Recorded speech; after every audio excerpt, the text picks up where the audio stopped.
Ya, pemirsa, PT Integrasi Jaringan Ekosistem menerbitkan obligasi senilai 600 miliar rupiah dan dana hasil penerbitan obligasi tersebut sebagian besar digunakan untuk pendanaan modal ekspansi serta memperkuat modal kerja perseroan.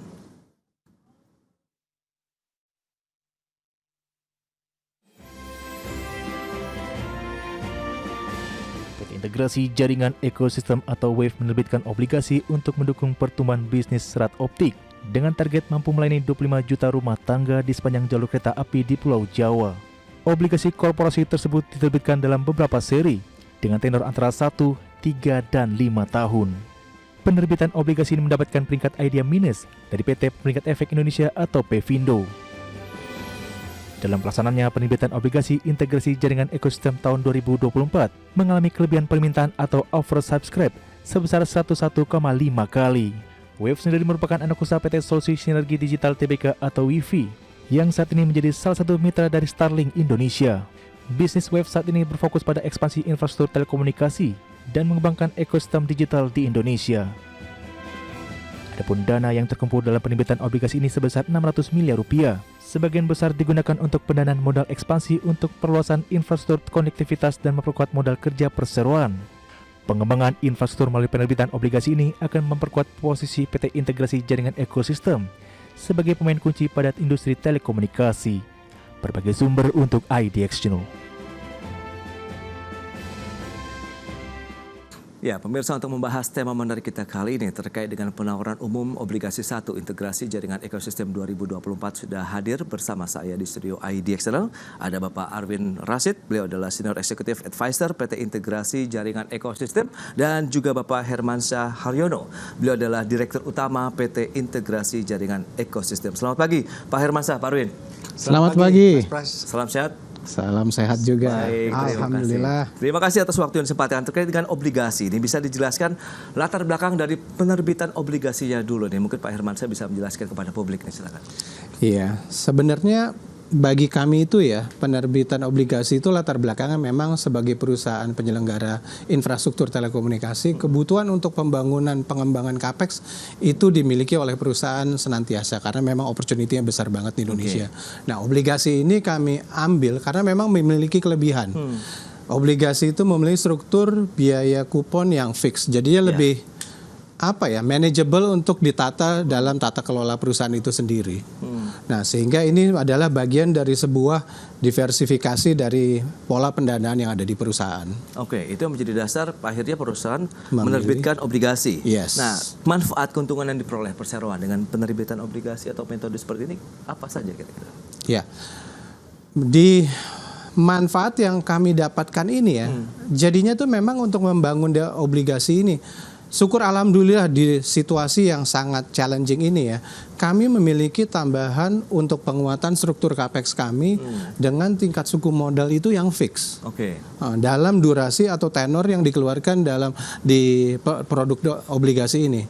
Nah, itu sangat-sangat membantu kami untuk bisa fokus sama operasional perusahaan. Karena di kondisi sekarang kan nggak ada yang bisa nebak nih suku bunga itu larinya kemana sih gitu kan. Ini kami tuh punya dengan struktur ini jadi tetap banget. Baik, nah ini menarik kalau kita bicara mengenai ekspansi bisnis. Mungkin Pak Arwin Rashid bisa menambahkan juga review terkait dengan kita tahu jaringan internet yang menjadi fokus juga ya core dari perseroan itu seperti apa sih saat ini di Indonesia? Begini, kita patut gembira ya bahwa penetrasi internet di Indonesia ini sudah mendekati 80%. 80%. Bahkan 5 tahun yang lalu itu masih di bawah 70%. Tapi internet kita ini belum affordable secara merata. Itu sebenarnya kuncinya. Mas Pras, dari pengguna internet di Indonesia yang dari segi individu sudah mencapai 220 juta pemakai. 77% lebih itu menggunakan mobile data, jadi melalui HP internetnya. Dan itu mahal, ada pulsanya, juga kecepatannya itu nggak seperti negara tetangga kita. Jadi ini PR kita sebenarnya, bagaimana kita bisa nekan biaya internet dan tingkatkan kualitasnya menjadi unlimited dan high speed. Nah, tantangannya di mana Pak Arwin kalau kita bicara mengenai tadi supaya penetrasinya semakin luas, kemudian affordable juga nih kalau kita bicara mengenai biaya yang harus dikeluarkan masyarakat sebagai konsumen begitu. Betul. Begini, kalau kita bicara pengguna internet kita bisa bagi dalam dua grup yang besar. Satu adalah pengguna internet dengan mobile data. Oke.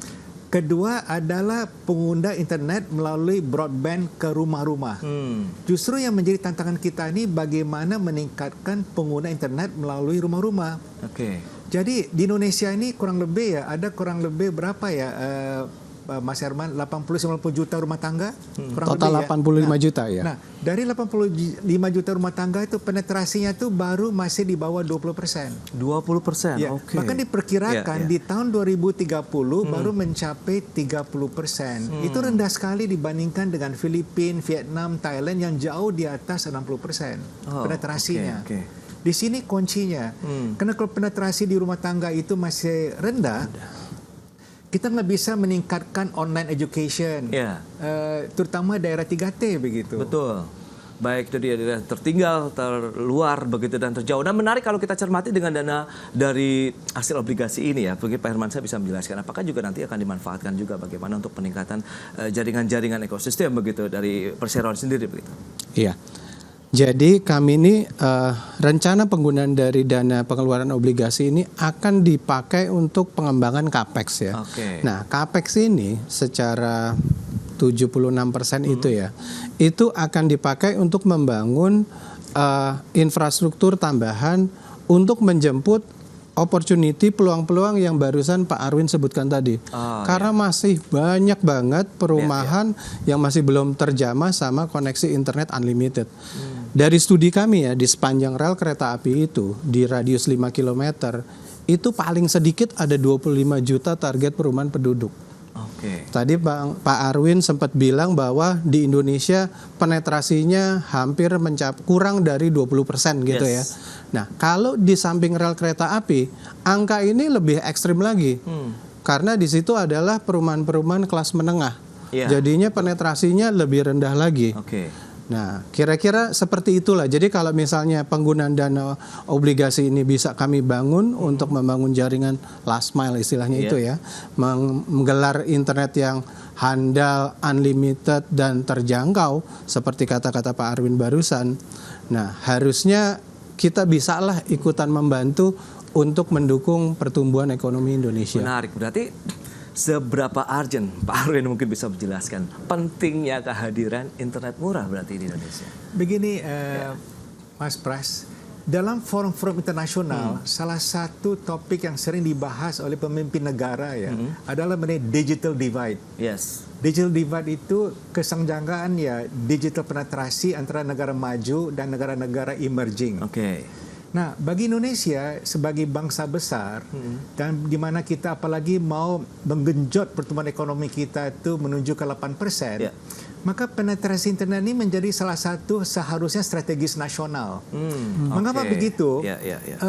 World Bank menyampaikan dalam studinya bahwa apabila penetrasi internet rumah broadband bisa naik 10%, itu memberikan sumbangan terhadap PDB 1,38% di negara berkembang. Jadi kalau misal pertumbuhan PDB kita sekarang ini 5%, dan penetrasi rumah bisa naik dari misal 18 ke 28, langsung PDB kita harusnya bisa menuju ke 6,5% begitu. Itu satu. Kedua, dari studi McKinsey bikin studi, mereka pelajari ada korelasi tinggi antara penetrasi internet ke rumah-rumah dengan juga pertumbuhan PDB di mana kontribusinya itu bisa mendekati 10%.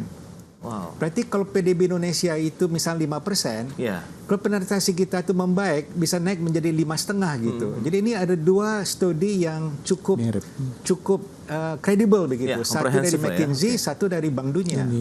Nah itu dia, berarti memang perlu hadirnya tadi jaringan internet yang tersebar ke seluruh wilayah Indonesia dan yang penting utama adalah terjangkau begitu ya. Terjangkau. Seluruh lapisan masyarakat. High quality. And equality. Baik, kita akan bahas lagi seperti apa tantangannya, kemudian target-target dari penggunaan dana obligasi, seperti apa juga minatnya dari investor, tapi kita akan jeda sebentar ya. Dan pemirsa pastikan Anda masih bersama kami.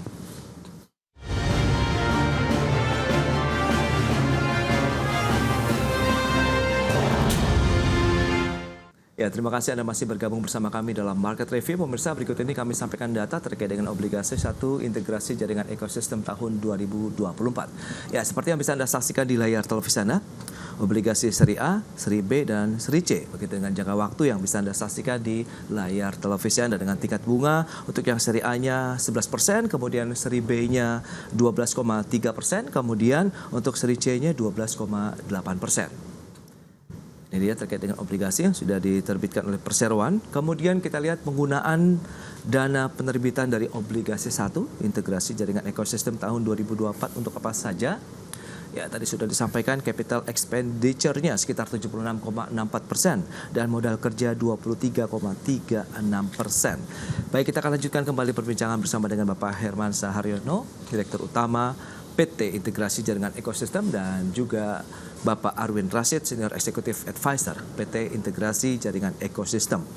Ya, Pak Hermansyah, mungkin kita bicara sedikit kembali begitu terkait dengan obligasi. Bagaimana respon dari investornya sendiri, kemudian bagaimana melihat kansnya begitu dengan obligasi untuk bisa meningkatkan lagi kinerja perseroan, lebih meningkatkan lagi jaringan-jaringan internet begitu ke seluruh mungkin rumah-rumah warga yang disasar begitu oleh perseroan. Silakan. Ya, minat investor ya untuk di periode-periode sekarang ini cukup challenging sih. Terus terang tuh saya harus mengakui itu challenging ya. Namun berkat kerja keras, terus optimisme yang berkelanjutan dan dibantu sama teman-teman RHB Sekuritas kayak UOB Kaihan dan lain dan sebagainya, Wantek Sekuritas, Bahana Sekuritas ya. Akhirnya pelaksanaan obligasi 600 miliar itu dapat diserap dan bahkan oversubscribe. Alhamdulillah sekali itu ya. Nah, jadinya demikianlah kondisi market. Nah, namun saya lihat sih selama memang model bisnisnya itu yang berbau-bau ESG, terus juga memang memiliki efek multiplier yang besar, akhirnya saya lihat sih ya, krisis is one thing tapi hati is another thing gitu. Jadinya alhamdulillah lah. Baik, nah terkait dengan perkembangan dari perseroan, mitra bisnis, klien begitu dari integrasi jaringan ekosistem ini seperti apa saat ini? Mungkin bisa dijelaskan juga. Klien-klien dari IJI sebagai penyelenggara infrastruktur backbone serat optik itu ya, jadinya bentuknya itu lebih banyak ke B2B klien ya. Jadinya saat ini sudah ada 200 lebih klien yang isinya itu internet service providers, terus kemudian data center players, terus juga ada telco operators dan lain sebagainya, cloud operators gitu-gitu. Nah, jadinya kami itu menjadi enablers utamanya bagi rekan-rekan itu, klien-klien kami untuk mereka beroperasi secara utuh. Nah, itulah. Jadi selain daripada tadi yang saya sempat cerita ada 25 juta potensi penduduk yang belum digarap, tapi sebenarnya juga ada teman-teman lain yang membutuhkan layanan ini karena memang fiber optik yang kami bangun di samping rel kereta api itu merupakan satu-satunya fiber optik yang bisa memberikan tingkat service level agreement yang lebih tinggi karena kebayangkan jalur rel kereta itu steril, sedikit gangguan, itu akan berdampak langsung sama tingkat layanan juga. Layanan. Nah, ini menarik kalau bicara mengenai tadi penetrasi internet di Indonesia. Lantas bagaimana dengan tingkat persaingan bisnisnya, Pak Arwin mungkin bisa menjelaskan ya, karena kan tidak sendirian dong berarti Pak. Dari J sendiri silakan. Begini, bicara fixed broadband ya, jadi internet ke rumah kan sudah ada pemain-pemain besar. Betul. Mereka karena dia punya biaya setup-nya itu cukup tinggi, tentu mereka harus cari market yang punya daya beli. Oleh karena itulah mereka hadir di kota-kota besar. Dan yang mereka tujukan itu adalah rumah tangga yang berpenghasilan menengah ke atas. Maka itu kalau kita langganan misal IndiHome atau MyRepublic atau misal First Media dan seterusnya, biasanya tarif per bulannya itu antara 300.000 sampai di atas 1 juta. That is the market. Sedangkan kami, Mas Herman dengan tim, mereka berhasil ya menawarkan ya paket high speed unlimited di Rp100.000 per bulan. Jadi jauh di bawah pesaing-pesaing. Karena memang kita tuju market kita itu adalah market low income household. Jadi kita ini sebenarnya komplement terhadap mereka, bukan mengambil market share-nya mereka, karena mereka berada di household yang middle up, kita masuk ke middle low begitu. Tapi yang menarik kan volumenya justru lebih besar di sana marketnya. Itu harapan kami. Ya, kan? Oke. Nah, kalau bicara mengenai tantangan berikutnya, ya oke lah kalau kita bicara mengenai tadi persaingan di lokal, tapi kan ini dari luar pun hadir juga, kita tahu yang cukup hangat Starlink begitu. Betul. Nah, ini pandangan dari Perseroan sendiri bagaimana kalau boleh kita bahas? Kita senang Starlink masuk. Mengapa? Karena mereka memberikan opsi kepada pengguna internet, tapi kalau lihat tarifnya 700.000 sampai 1 juta ke atas, pasti sasaran mereka itu adalah market yang middle up, bahkan yang up betul gitu. Oke. Tapi pengamatan kami di beberapa negara Starlink sudah masuk, mereka tuh pintar. Biasanya setelah berapa tahun mereka banting harga. Oh, baik. Jadi kalau mereka banting harga pun dari 700 mau banting berapa? 50% tetap aja 350.000. Okay. Starlink itu paling cocok ya, di mana daerah-daerah itu belum ada internet. Jadi misalnya terpencil, itu cocok. Di atas gunung. Tapi yang untuk mass itu ya tetaplah penawaran yang dari kami misalnya. Nah, nilai competitiveness apa yang bisa Anda sampaikan juga nih Pak Hermansyah akhirnya kepada pemirsa, kepada calon konsumen ataupun investor begitu kalau kita bicara mengenai tadi jaringan internet murah tapi berkualitas yang ditawarkan begitu Perseroan. Ya. Jadi walaupun tadi Pak Arwin sempat ngejelasin ya bahwa layanan internet yang kami tawarkan itu terjangkau dan begitu keluar angkanya 100.000 tuh ya terjangkaunya kelewatan gitu kan ya. Nah namun dari layanan yang kami miliki ini tetap handal gitu ya. Handal itu kenapa? Karena memang ini disampaikan melalui jalur yang kami bangun di samping rel kereta. Nah jalur di samping rel kereta itu gangguannya sedikit sekali. Jadinya beberapa klien-klien yang sudah kami layani sih tingkat komplainnya itu rendah banget, bahkan memuji jika relatif dibandingkan dengan layanan-layanan sebelumnya begitu ya. Nah itulah kalau dari sisi pelanggan gitu. Nah bagi calon investor dengan pembangunan infrastruktur di samping rel ini karena memang itu merupakan lahan lurus, nggak perlu ada land clearing dan masih tanah, ongkos pengerjaan capex construction per kilometernya itu jauh. Betul. Saya bilang jauh ini signifikan jauh. Nggak cuman X%, Y%, tapi significantly jauh. Nah, dengan pola seperti itu, harga layanan yang dikasih, itu kami bisa melakukan pemberian layanan dengan harga super terjangkau, tapi tetap keuangan dari sisi kami karena memang ada cost championship itu aman banget juga. Level margin, level EBITDA segala macam setara sama perusahaan yang lain. Nah itulah kalau bagi teman-teman investor yang lain. Nah itu dia. Lantas dengan dana segar yang akan diperoleh dari obligasi ini, ekspansi apa lagi yang sudah disiapkan, dipetakan begitu? Ya. Memang ya, jadi pada saat ini selain daripada klien yang sifatnya B2B seperti klien-klien yang tadi sudah kami sebut yang kayak telco operator, terus ada data center players dan lain sebagainya. Tapi memang yang sekarang jadi fokus dari kami itu adalah untuk menggapai 25 juta perumahan yang ada di sepanjang rel Pulau Jawa. Itu radius 5 kilo dari sepanjang jalur rel itu. Karena kami yakin banget dengan fokus kepada mereka diberikan layanan internet handal unlimited, harganya terjangkau, mereka pasti mau menurut pengalaman kami itu mereka pasti akan mengambil layanan itu. Ini akan punya dampak positif yang besar bagi taraf hidupan mereka yang akhirnya akan mensupport pencapaian Indonesia Emas.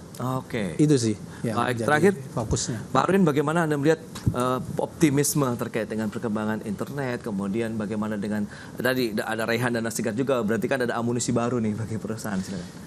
Mas Pras, Indonesia ini beruntung negara dengan jumlah penduduk nomor 4 terbesar di dunia. Di mana lebih dari 50% jumlah penduduknya itu di bawah usia 30 tahun. Milenial kita itu dan Gen Z itu banyak sekali. Dan mereka semuanya adalah berada di dalam zaman internet digital. Jadi potensi kita itu prospeknya sangat luar biasa. Harapan kami pemerintah itu betul-betul serius ya menggarap internet ini sebagai upaya strategis nasional. Karena sebentar lagi masuk AI. Iya. Kemudian data center itu juga. Jadi semuanya ini akan berkembang pesat. Kita nggak boleh ketinggalan sama negara-negara lain kalau kita memang mau menuju ke Indonesia emas. Itu dia. Berarti yang paling utama adalah pembangunan infrastrukturnya lagi di jaringan internet yang tersebar merata lah ya dari Sabang sampai Merauke begitu. Kalau bisa kita harapkan memang menjadi tadi strategis nasional kita begitu untuk bisa mendukung go digitalisasi di Indonesia. Baik, Pak Hermansyah, sayang sekali waktu terbatas nih Pak Arwin. Terima kasih banyak juga atas kehadiran, insight, informasi yang sudah Anda sampaikan terkait dengan obligasi, kemudian tadi bagaimana ekspansi-ekspansi yang sudah disiapkan oleh perseroan ya. Salam sukses Pak untuk Bapak berdua. Thank you Mas. Baik pemirsa, 1 jam sudah saya menemani Anda dalam Market Review. Perbaharui terus informasi Anda hanya di IDX Channel, your trustworthy and comprehensive investment reference. Jangan lupa saksikan program First Session Closing yang akan tayang pukul 11.30 waktu Indonesia Barat karena urusan masa depan harus terdepan. Aku investor saham. Saya Prasetyo Wibowo pamit undur diri. Terima kasih. Sampai jumpa.